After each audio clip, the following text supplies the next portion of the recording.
So we turn now to humankind and the water. We begin this psalm with the instruction that it is a song. It is, the Psalms are a collection of diverse stanzas and reflections on the human existence and our relationship to God. And, they were written at different times and used in different ways.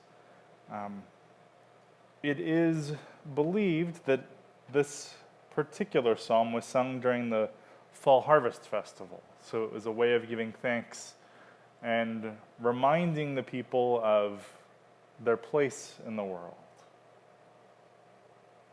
We begin with Adonai, physically placed at Mount Zion in Jerusalem on the Temple Mount. And then this psalm begins to kind of continue to paint a picture of who God is. God is very accessible, being tied to this physical place where the people can worship, a place which invites ritualistic movements in it. And then God is described as the one who hears prayer. And even the psalmist says, "To you silence is praise."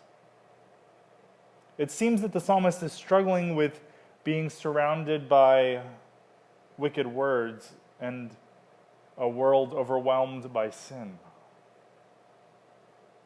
And so the satisfaction of simply being in God's presence, of orienting ourselves towards God, is one of great relief.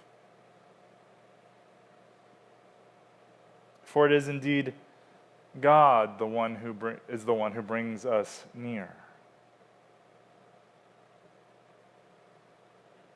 And so, amidst all that is going on around the psalmist, the noise of that all, the roar of those voices, just resting, is something for which they long. And then things turn toward water. Water is this thing which can be bountiful, but it can also be destructive. When we saw in the previous stories about creation, water was this thing which was divided into sky and ocean. And water was held back to create the sky. And so there is this sense, this not quite pending doom, but more of the power of it, which must be bounded so it does not overwhelm. For it is God that can pacify the chaos monsters of water. This thing which is seen as being able to be out of control is controlled. For the seas rely on God too, to bring order to them. Because water has that immense power, and it is God that gives it moderation and boundaries. The psalmist speaks of the roar of the seas, the roar of the waves, and really the roar of the people. Each in their own way sources of chaos. In the way that water has this ability to be powerful and chaotic, so does humankind. We can see that our voices, when they create more noise, can be a way of creating chaos in the world. And then the psalmist turns to the gateways of morning and evening, very poetic language that really talk about sunrise and sunset. And really the forces of creation. Going back to our look at Genesis 1. There was morning and there was evening at the end of each day. things which God created. And in those places, God creates song. But it requires us to be quiet for us to hear those songs. We have to be quiet to see the beauty of the sunrise and the sunset, to bask in that light. In many ways, the way water is described, water is kind of our sibling in creation. We are one with all that is created. Water is integral to the bounty of the earth. Water is abundant for bringing life through the stream, or most literally in the Hebrew word, the channel of God. And yet water isn't here simply to meet our needs. It does do that. It provides the source of our life of food. And our bodies are made up of 80% water? 70%, I always forget the number. It is a presence that softens things as a way of preparing for life.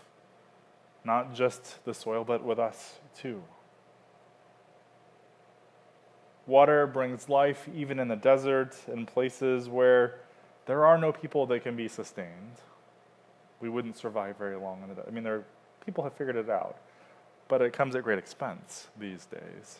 And this time, that wasn't really a place people could live well without God providing. So we have these pictures painted of first starting where humankind can relate to God at the Temple Mount, and then moving out into the pastures from a very person-centric point of view. Yes, in relation to God, but very people-oriented into the broader creation. It reminds us who we are amidst it all. That we are not God, and God provides.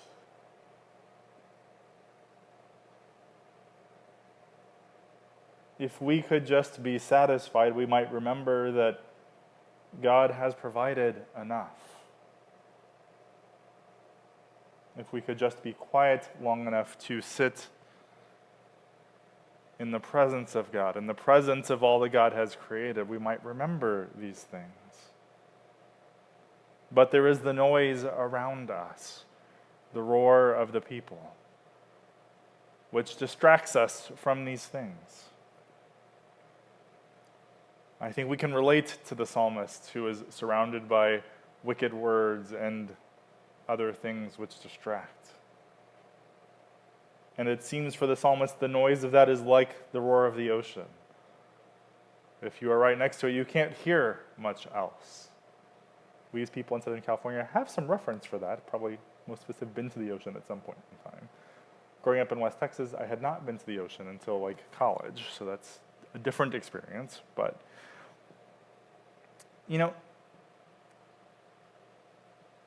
people in our country, and especially in the church, I think, have this scarcity mindset that we run by. There is never enough. Society and culture would tell us that. It's a more way of being. And we hear it on the news, just turning it on. It is political season. Things get complicated when it comes to this messaging. And the fear of not having enough is one that gets pulled on. And yet, this goes directly against the words of the psalmist. And in the psalmist's opinion, the reality of who God is. If you can't appreciate the beauty and the bounty of creation, then we might be doing something wrong. These words are a way of inviting us to a way of looking toward God, the one who has provided for us sufficiently.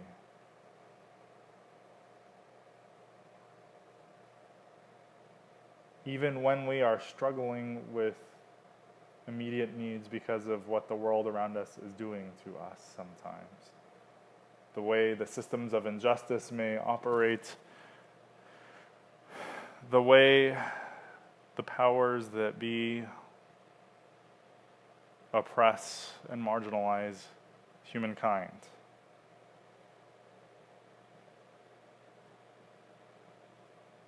They forget, as we often do, that the world is abundant. May we turn ourselves toward that. May we find the silence that is worship. May we remember that we are one.